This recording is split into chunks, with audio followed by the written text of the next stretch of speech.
Many people have a concern that someone else is going to do what we're not willing to do first. Yes. Right? They're worried. China and Russia. Yeah. Those are the big ones. China and Russia. Especially China. Yeah. They're very technologically advanced. Yep. And their innovations off the chain. When it comes Yep. to, like, Huawei just recently surpassed Apple as the number 2 cell phone manufacturer Right. in the world.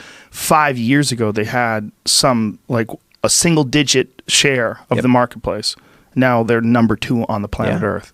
I mean, they hustle. And if they just decide to make super people and they do it before we do, that's what people are worried about, right? They're worried about, there's trivial things, or seemingly trivial, like athletics. Mm-hmm. And then there's things that are really, like what's to stop people from just becoming the Hulk?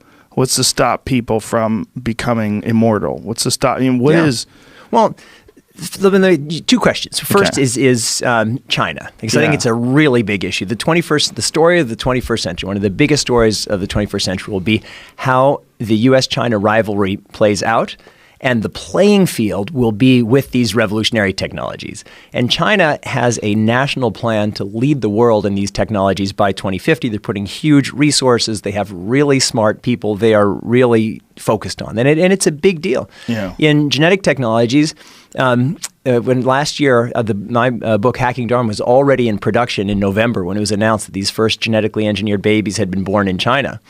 And so I called the publisher and said, we need to pull this back out of production because I need to reference this. But it didn't require much of a change because I'd already written, this is happening. We're going to see the world's first gene-edited humans. It's going to happen first in China, and here's why. So I just had to add a few sentences saying, and it just happened in October of 2018. So China is on that path. And we need to recognize that on one hand, the United States needs to be competitive.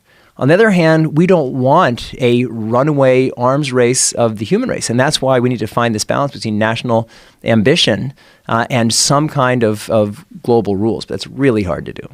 Yeah. And the other thing is that we're competing with them. Yeah. And so if they decide to do it first, we're almost compelled to do it second, or compelled to try to keep up. Yeah. How